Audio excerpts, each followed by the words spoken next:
देशभक्ति एबे आईन फ्रेम रे वंदे मातरम हेबो कि नुआ जातीय संगीत।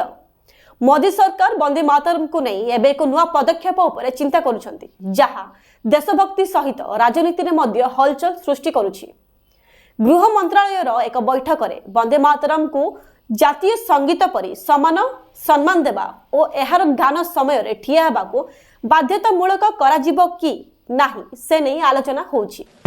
मैंने वंदे मातरम गीत का बैकग्राउंड पढ़ा है।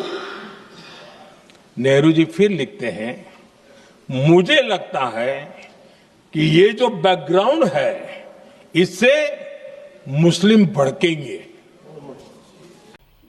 बीजेपी एहाकू सांस्कृतिक पुनरुत्थान बोली दाबी करुथिबा बेले विरोधी दल गुड़िक एहाकू भोट लागी देशभक्ति को आगकू आनिबार चेष्टा बोली अभियोग करुछंती।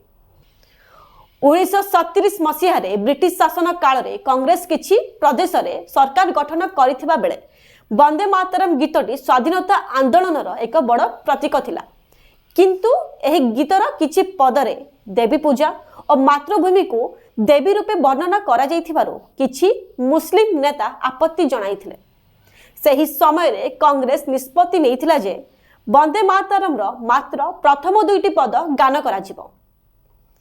किंतु एबे बीजेपी रो एही योजना को नहीं कांग्रेस प्रत्यारोप करुछि जे सरकार इतिहास को भाग करी राजनैतिक लाभ नेबा को चाहुछि।